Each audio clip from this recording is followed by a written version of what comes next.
The first speaker today is Mr. Professor Binu Mukherjee, who is going to speak on science, mind, and yoga.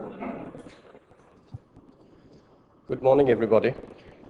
Thank you for the introduction. I really wanted to start by thanking Deepshika for the wonderful invocation that she gave us, and also for the food that she's giving us. I think she's probably the most important person in this conference.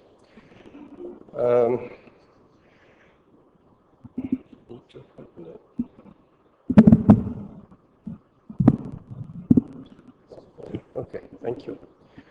I'm afraid my talk is going to be rather different from the kind of talks that we heard yesterday. I don't profess to be an expert on Sri Aurobindo and the Mother. I certainly don't intend this to be a study of them or to use that terrible word to deconstruct their writings. This is going to be a personal saga. I grew up as a disciple of Sri Aurobindo and the Mother here in their living presence, and went on to have a career in science, as you've been told. And this talk is really about the way in which science has helped me in my personal yoga, and how the yoga itself has helped in my career in science. It is a fairly common perception, I think, that science and yoga, in the fullest sense of that word, are incompatible to some degree or other.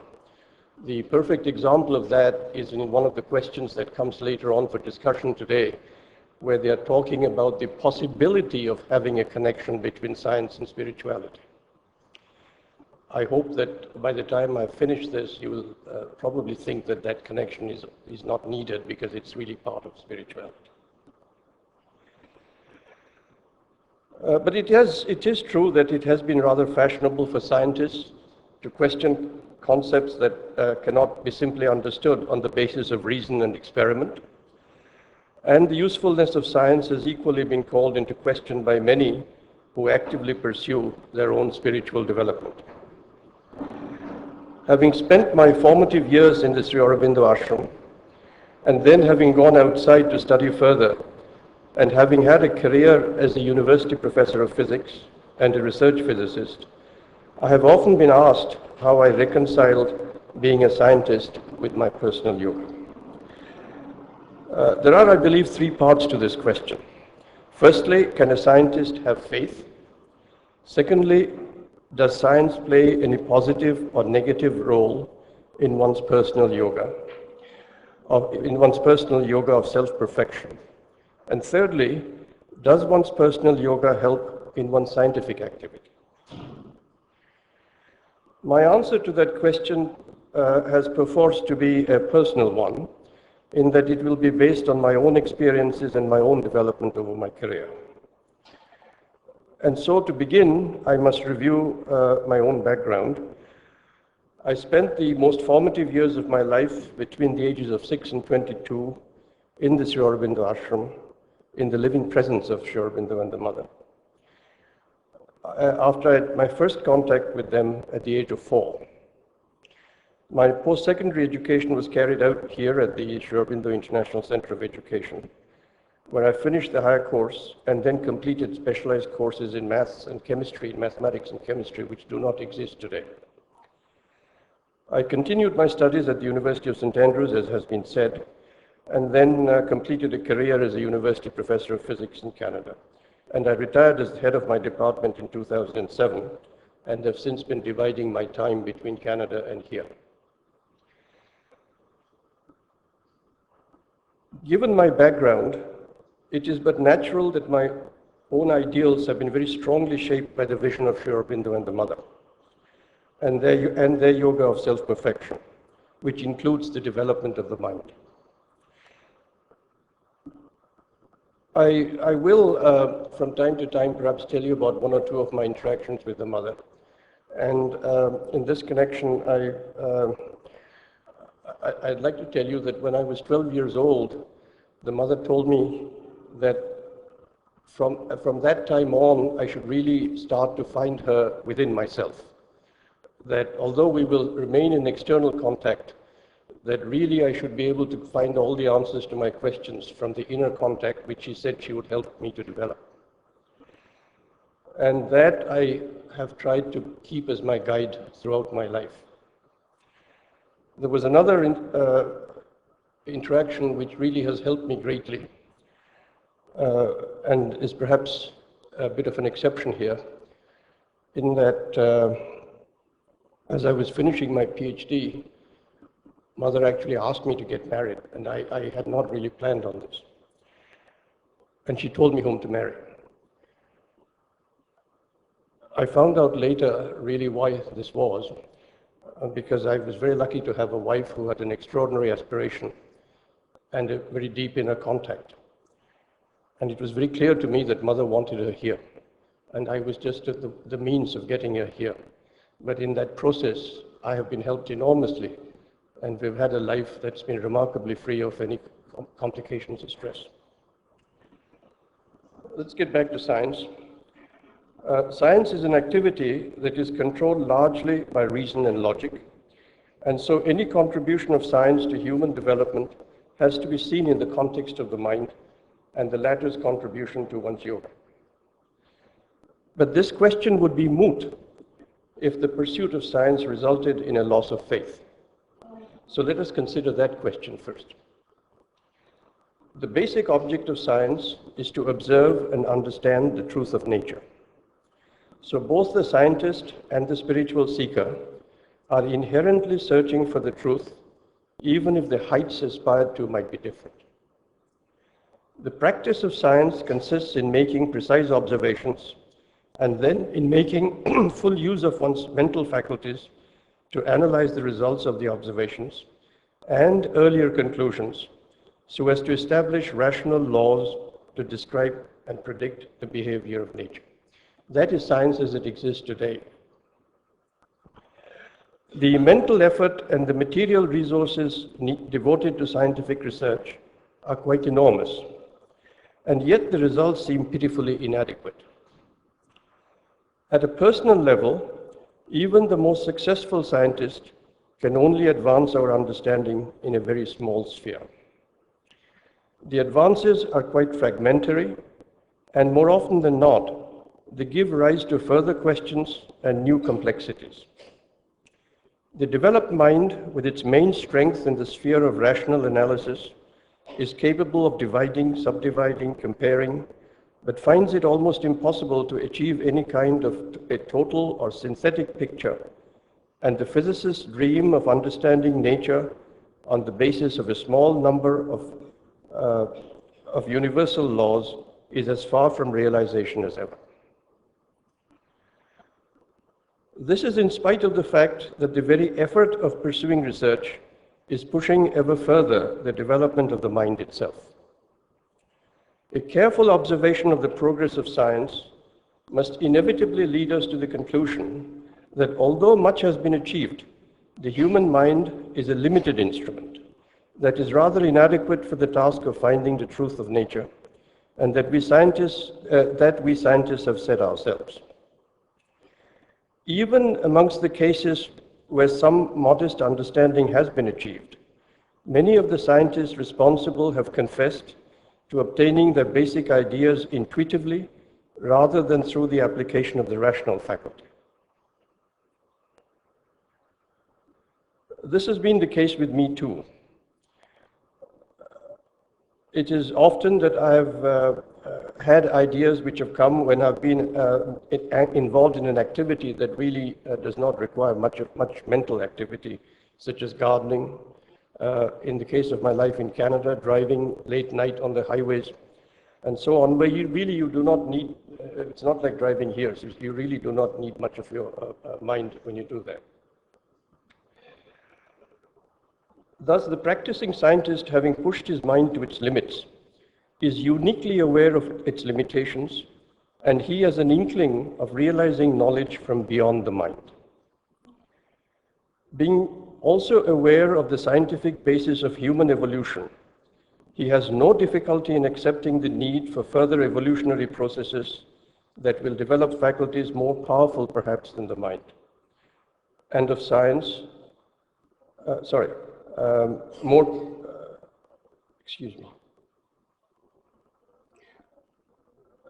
Being also aware of the scientific basis of human evolution, he has no difficulty in accepting the need for further evolutionary processes that will develop faculties more powerful than the mind, and particularly faculties that will enable us to get to the truth by direct knowledge and synthesis.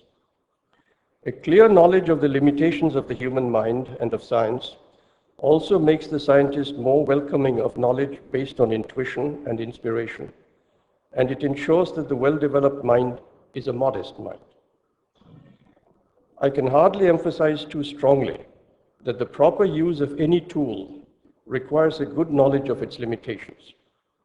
So we see that scientific research helps us to develop the mind and our power of reasoning, and makes it aware of its limitations, makes it open to higher methods of getting to the truth. Finally, let me point out that knowledge of the limitations makes the mind refrain from entering regions beyond its ken, and in particular, it becomes a willing partner in quietening itself for meditation. Thus, far from being a hindrance, science makes a very positive contribution to one's personal yoga. Other benefits accrue from the pursuit of scientific research. Firstly, research is recognized to be a cooperative exercise amongst collaborative workers working together. Indeed, it is a well understood rule that all scientific papers must be written in the first person plural, even if there is a single author. A paper written in the first person singular is generally unacceptable. The work that we do really builds on work that has gone previously, done by others. We talk about our research with our colleagues. We have assistants and students in our laboratories. So whether we think the work is our own or not, it is very rarely the case that it is completely our own. And that's where this rule comes from. This general attitude significantly helps to reduce the personal ego. Secondly, one of the most important aspects of a physicist's training is to learn the impossibility of making strictly correct measurements. All measurements made using methods devised by the mind have uncertainties. While a good scientist must be aware of and must report the amount and nature of these uncertainties, their inevitability adds to the mind's understanding of its limitations as regards finding the ultimate truth.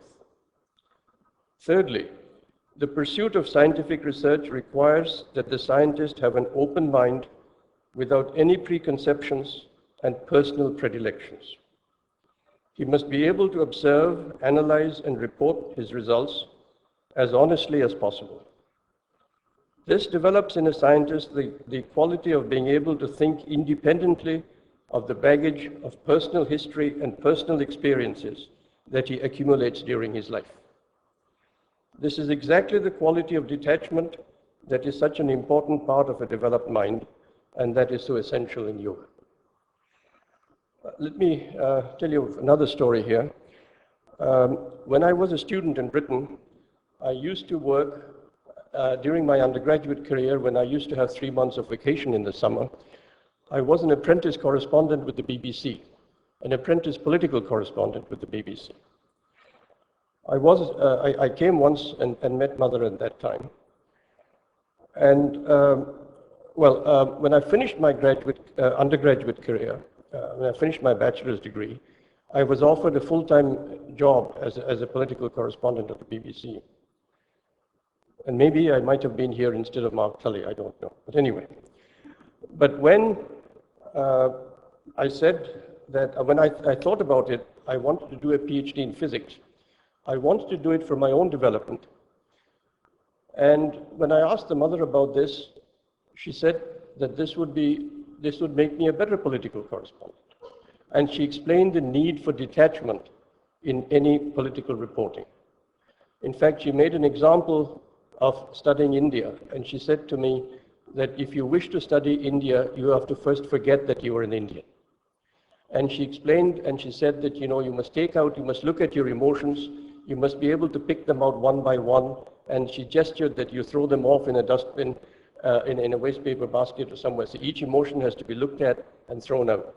Only when you can forget that you're an Indian can you be a proper student of India. Of course, Sri Aurobindo has also said this. There is a place where he has written very explicitly that the maximum truth of any object can only be obtained when the maximum detachment exists. So this is not something new.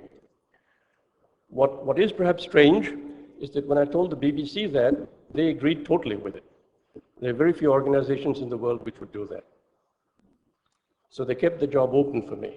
But before I had finished my PhD, I had got married, and I thought that as a married person, I really ought to have a job that does not entail me to leave the family for such lengths of time. Science also makes an important contribution through the partial truths that it has discovered. First, and most importantly, it tells us that nature as we see it is not real, but rather an illusion. For the reality is that of electrons and protons, or of more fundamental particles even, whirling around and at fantastic speeds through empty space that appears to us to be solid, liquid, or gas. So what we see is not what we get, basically. The inherent unknowability of the fundamental truth of nature parallels the hidden reality and truth that lies hidden behind the world around us. Secondly, apart from the difficulty of making accurate measurements that I have mentioned, quantum mechanics has found that there is an inherent uncertainty in making measurements, that the process itself disturbs the situation being looked at. It is therefore impossible to know the exact truth using our present faculties. We see here an inkling of the failure of the mind-based scientific process to find the final truth.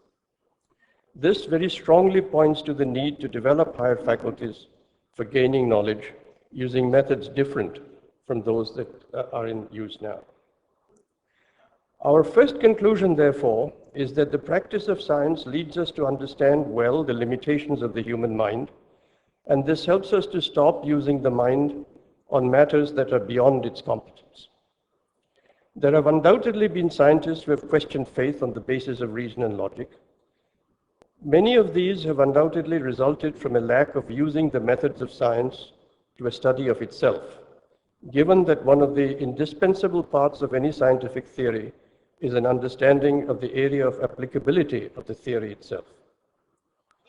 A mind that does not understand its own limitations is a poorly developed mind indeed. I would also point out that much of the revolt of science and reason against religion is largely based on a knowledge and the practice of fundamental and scriptural religions, especially Christianity and Islam, and the arguments given would not apply to the evolutionary vision of Sri Aurobindo and the Mother. Even the much touted conflict between evolution and creationism disappears in the context of Sri Aurobindo and Mother's vision, as evolution itself is part of the divine's work. Our knowledge of the limitations of the human mind does not, of course, take away from the importance of perfecting it. Foremost among the qualities of the mind are its ability for rational and logical thought and analysis, and its ability to be a disinterested seeker for truth, thus opening up the consciousness out of the limits of individual ego and individual emotions. The maximum development of any human quality, be it mental or physical, occurs when it is pushed to its limits, and therefore it is in scientific research that the maximum benefit lies. This is a simple concept. If I take a piece of paper and I do that, my muscle is not going to develop very much. It's only when I take up a weight which is near the maximum that I can lift and do my exercises, only then will the muscles grow. The same is true with the mind.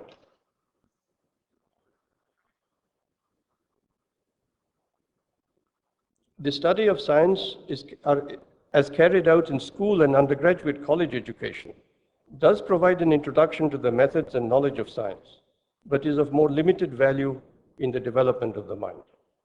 This is particularly so in the lecturing style of education, where it is usually the lecturer who does most of the thinking.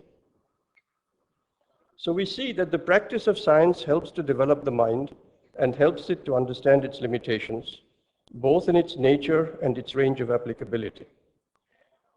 By understanding its own inadequacy, the mind is able to accept the existence of higher levels of consciousness, and it can become a willing partner in quieting itself as a preparation for meditation and contacting a higher consciousness. It has been my experience that the developed mind helps to distinguish between revealed truth and input received from lower parts of our being, and also that revealed truth does not appear to be strange or magical to it. Thus, the developed mind is a modest mind and a detached mind. It enables us to rise above our personal ego and appreciate the universality of knowledge and of truth. It can develop the ability to look at oneself from the outside and go on to become a part of an impersonal and universal mental consciousness, and it can act as an honest transmitter of the revealed truth. Next, let me briefly consider the effects of my personal yoga on my scientific career. The result of offering one's work to the divine, and I have only been able to do this as I have matured, is that it makes one impervious to external evaluation, but one does not fail that evaluation. In other words, the pursuit of yoga does not make one fail in outside life. By working to standards that one sets oneself based on one's yoga, and that are higher than those set by one's superiors, one automatically satisfies the criteria expected of one in the outside world, and if anything, one's progress in terms of external circumstances is accelerated. Secondly, I found that the more consciously that I was able to offer my work, my research to the mother, the more successful it became in the scientific and worldly context. I and my group have become more productive as a result, and our international reputation has grown. This, of course, would be true no matter what the field of one's work. We know that when the disciples asked Sri Aurobindo to cure their ailments by using his force, he invariably sent them to the doctors for help and insisted that his force was at work through the doctors. Similarly, I believe that science and the mind can also act as tools of the divine's work. From my personal experience, I would say then that my work as a scientist and my pursuit of spiritual progress have been complementary and have helped each other. There has certainly not been any conflict between the two aspects of my life. Now, what about the yogic view of science and mind? You will perhaps have noticed that I have not quoted from Sri Aurobindo and the mother at all so far. There's a reason behind this. And this brings me to another little story. I had my first darshan of Sri Aurobindo and the mother when I was 4 years old. After the darshan concluded, a messenger came to where we were staying. Sri Aurobindo had autographed and sent me a book. It was a little booklet called The Brain of India. And I don't know what I did. I must have opened it, and what I hear from my parents is that I must have mumbled something to the effect that I understood nothing out of this. I was a 4-year-old boy. And the messenger went away. The next day he was back. Sri Aurobindo had sent a message. He had said that the book was not meant to be understood. They understood to be underscored. He had said that as I grew up, I should read it repeatedly, and as I developed myself, I would come to know more and more about it, with the word know again to be underscored. That I should never ask anybody to explain anything to me. That their books were written as a connection between them and myself, and that there was to be no question of any explanation to be given by anybody else on any of their writings. And so and what happens when one quotes in the middle of a discussion or of a presentation, it is liable to be interpreted by the context of that. So I have not wanted to do this. But having said that, and having put some distance now between what I've said, the yogic point of view of science and the mind can only come from them. So I will now separately read you some quotations from Sri Aurobindo and the mother, and that will conclude my presentation. By the way, I also recall that when I was a student here, and many of my professors, some of my professors, wanted to base their courses on books by Sri Aurobindo and the mother, she generally refused. And I remember particularly a course in history that I took where the teacher was very keen that we study the ideal of human unity, and mother kept on refusing. Finally, about a year and a half in, she agreed, but she said that the book will only be read together. There will be no discussion, no explanation. And then the study of history should proceed independently. So here are some of what I have here. I must say that honestly, because of the fact that I have relied very much on my personal contacts with mother and my inner contact, I cannot claim to have read as much as many of you have. But from what I have, here are a few quotations that came to mind in connection with this. Mother, in her class of 18th December 1957, and perhaps a final personal remark, I was the person who really taped all of Mother's Wednesday classes, the bulk of which are to be found in Mother's questions and answers. In her class of the 18th December 1957, Mother said, "And scientists come to this conclusion, like the uncompromising spiritualists of the past, that the world is an illusion. That is a great discovery, very great. One step more, and they will enter into the truth." Again, in her class of the 29th of May, 1957, Mother says, and I quote, "I may add, moreover, that this intellectual human science, such as it is at present, in the very sincere effort to find the truth, is surprisingly enough drawing closer and closer to the essential truth of the spirit. It is not impossible to foresee the movement where the two will unite in a very deep and a very close understanding of the essential truth." Here's an aphorism from Sri Aurobindo, is number 505. "Science is chiefly useful to the God-lover and the God-knower because it enables him to understand in detail and admire the curious wonders of his material workmanship."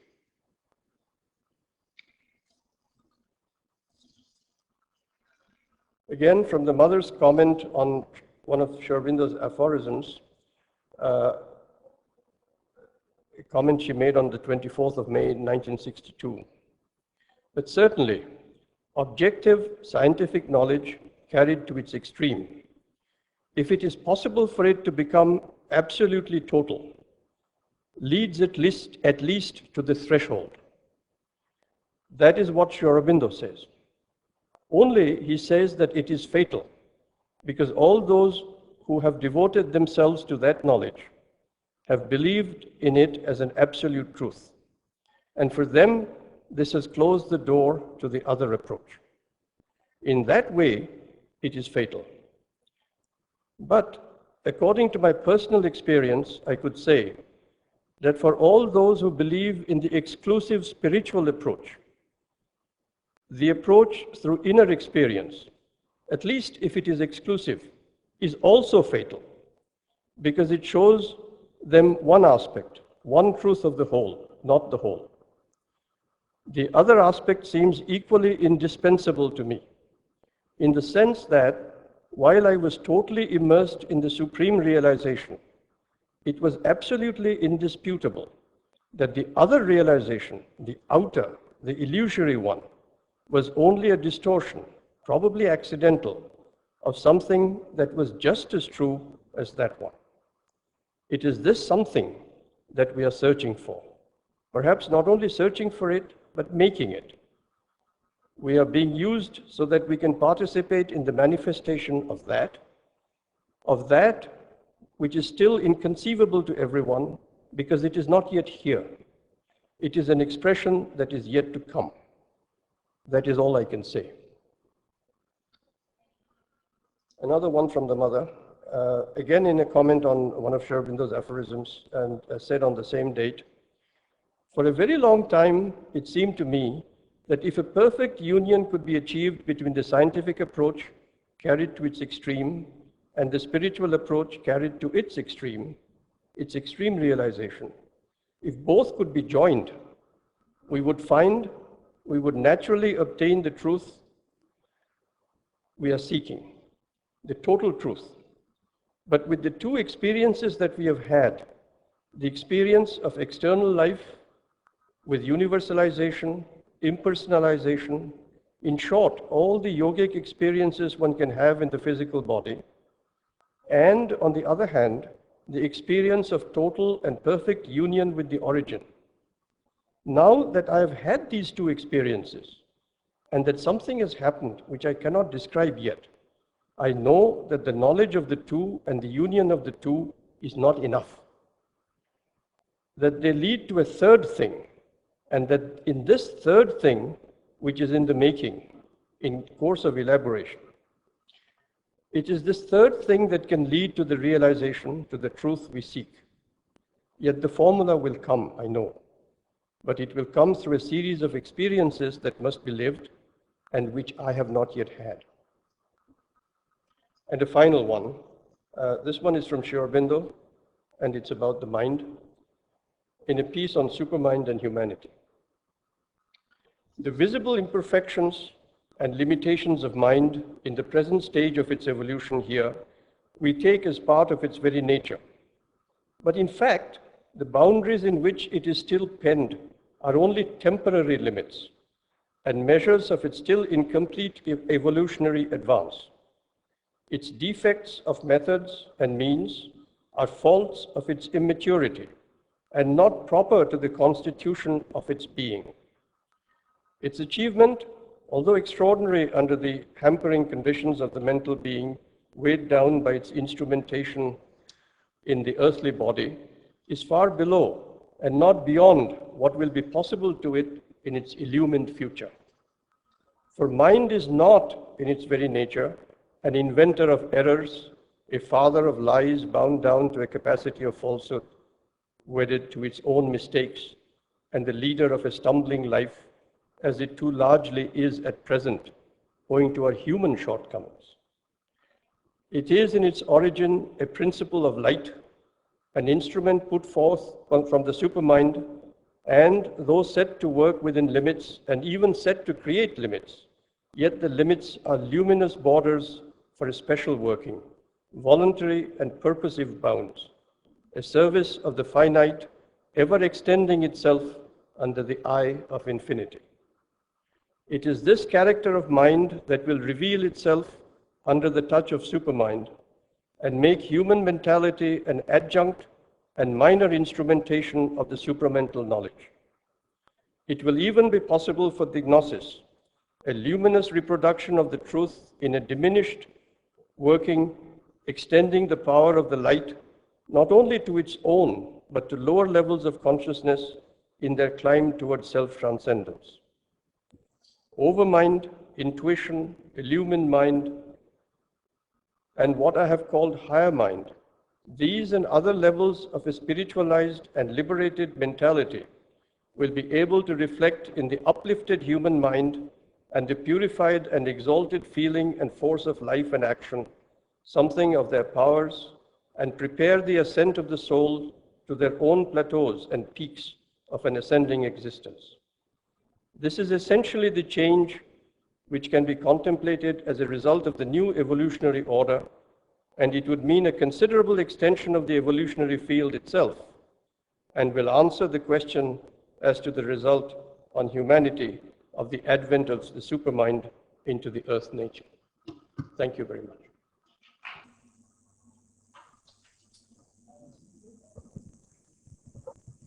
Well, Binuda, thanks for the usual. I mean, I know you so well, so it goes without saying. But there is something interesting one can add. I have grown up in many other spheres than under a particular guru or something like that, of being in a family of scholars and seekers.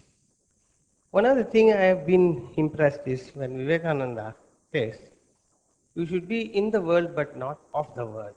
This all the time you are keeping an observer status and work and not get attached to whatever you know or knowledge.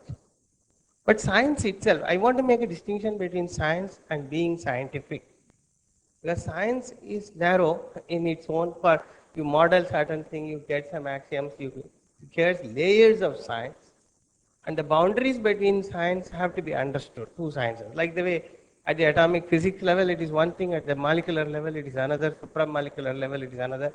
That supramolecular level becomes terribly complex. On the one side the materials, the other side the bio. Like that, now you can go to any kinds of science, you will see these layers. But the person who is playing is still the same human being. Yesterday, one person was referring that it's like peeling the layers of the onion, and ultimately you see nothing. In some sense, we keep on analyzing different layers. We be in different layers, expert in one layer or the other. But ultimately, what is it? But the person who is peeling the onion is the real stuff. And that has been sort of missed out in the arguments of science itself. Okay, that is one major thing. In fact, Einstein keeps saying that the only thing that interferes in my learning is my education. Because the education sort of conditions you to think in one of few of those layers of science and does not liberate. In fact, a true liberating scientific, that's where I said being scientific is very important. Whether you are a yogi or a personal thing, because you are keeping a certain degree of objectivity, understanding both what you know and the limitation of what you know. And the understanding of the limitation is what enables you to propel yourself forward to overcome that, and hence effort becomes necessary to be in that. In fact, there's a very beautiful paper by Professor Gautam Desiraju in Current Science through 2002 February, if I am right. It is called Chemistry, the Middle Kingdom. I want you to read that paper. It's a remarkable paper. Literally, you can see the yogic mind describing the layers in the science and the arts also it takes. In fact, arts is no different from science when you are talking practically about science. The challenge really comes that up to a point you can rationalize, codify and all, but it never touches that inner instinct or the intuition or whatever we are, which is actually playing the game, and it never able to get into that point. Somewhere along, and this is beautifully told in one sloka in Bhagavad Gita, na asti buddhi ayuktasya na cha yuktasya bhavana na cha bhavayata shantihi ashantasya kutasukam. Okay, that is, you can have you can. There is no such thing as the existence of the mind itself without itself making an effort. But making the effort and the mind is still at the worldly level. But beyond this, nacha yuktasya bhavana. Even with all the effort, you don't get that inner emotion, which is the deeper interconnection. And that bhavana is everything. Bhakti is a kind of bhavana, actually. And without that bhavana, nothing really comes. That I do not know what to call it, whether it's emotional or semantic or something, because words fail to describe. That is why often whenever we practice any science, if we understand that it points to something beyond, I think we are practicing yoga also. I don't think these are contradicting in any way. I found it all the time. I'm a technologist and I have benefited intensely, and that has helped me migrate from one subject to another subject, whichever, depending on the assignments that came. And that is because you kept that inner independence all the time. And you invariably came with synthesis, which even I was totally pleasantly surprised that I could even think of what I was speaking yesterday was impossible to me. I would not have imagined, say, a few years ago. It's because you are put in an occasion, you are asked to self-discover and what is the relation between what you learned and how it should be applied in the world. In some sense, you try to connect to the world all the time, and that effort to connect has to have that inner Vivekananda type of attitude to be in the world but not of the world. I think if we live like that, it is yoga. I just have a couple of comments. I think what science is today may not be what science is in the future. I think as development proceeds, science also will change, as the mind will develop and science also will change. The other thing I should emphasize that I forgot really is to say that it is not, of course, uniquely through science that one develops the mind. It's a very important point. I have said that I talked about science and mind because that's my field. So I cannot talk about other fields. But you don't have to do science to develop your mind. Yeah, something, yeah. I have a question. I remember your previous talk, and you were mentioning that mother said that you have to be objective, and the problem was that science is not totally objective, so to say. Could you comment on it a little more? Well, I mean, science is not objective to the point that we are not objective ourselves. We're not complete human beings. We're not perfect human beings. So to that extent, all of us have a weakness of subjectivity that comes in. But she always, to me personally, she always emphasized objectivity in seeking the truth, and that science helps to develop that objectivity. But I don't think I have anything more to add to that.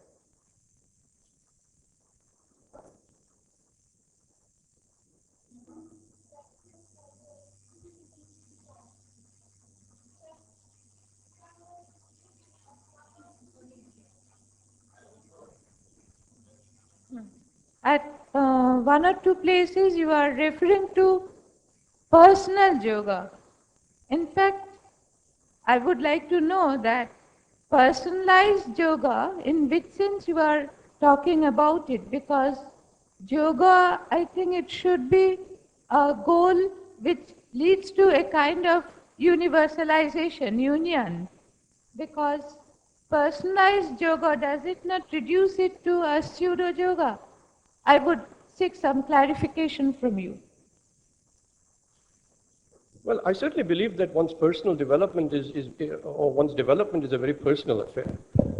It was in that context that I used this.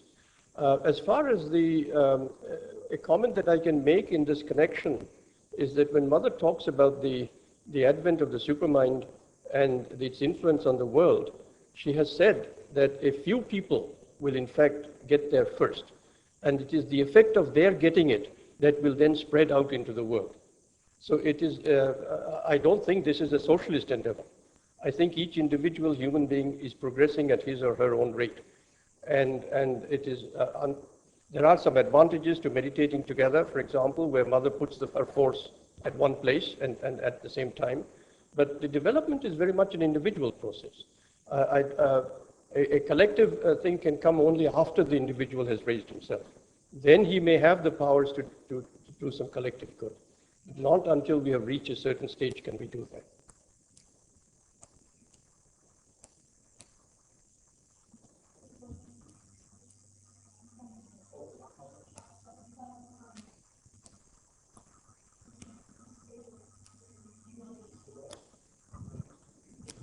Okay. You said that subjectivity can be a weakness, and I was wondering, subjectivity relates us to feeling and maybe on an experiential way to relate with things. Is there some positive you can see in being subjective? I mean, if you know what I mean? Of course, being subjective and bringing science into it, but I want you to speak on that maybe. No, of course, subjectivity is important, and Sri Aurobindo has stressed. I think where Sri Aurobindo uses subjectivity, he's talking more about input that comes from without the mind. But I don't think even subjective knowledge, Mother would stress, I think, that itself has to be done objectively. Subjective in the sense of something coming from inside, from without the mind, is certainly applicable. At least that's how I see it. I do not claim to be an expert in this at all, but that's the way I see it. But the truth is by nature objective.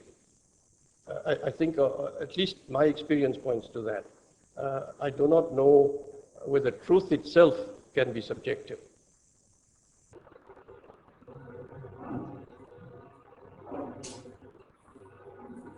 Thank you very much.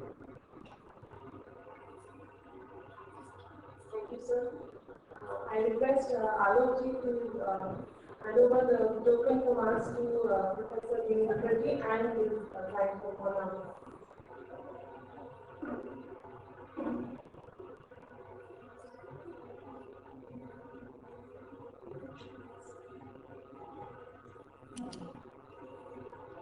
Thank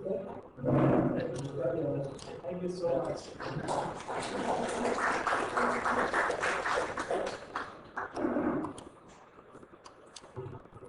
If I thank, I have to first apologize for being late and missing the wonderful talk. The interesting part is that on the way while I was cycling down this particular passage of the mother, which she had narrated in Thoughts and Aphorisms, volume 10, that was coming to my mind repeatedly. And I was wondering why that is coming. This third point, where science and spiritual quest meets, and when I entered this one narrating, so it was really wonderful. Science and spirituality met within us together. So that was one. I also appreciate what I gathered in the last 2 minutes of the talk, that science helps in the development or evolution of the mind, and mind as it evolves helps in the evolution of science. So the two go together in the same boat till they arrive at a point where they land up in the other boat, which is waiting somewhere around the corner. So thank you very much, Professor Binu. I have always been fascinated and wondered whom you are till I met you in Auroville and came to know your various roles in the ashram. Thank you very much for illuminating all of us with those wonderful words from the Mother Nature window and your own experience in the field of science and in the field of rebirth. Thank you.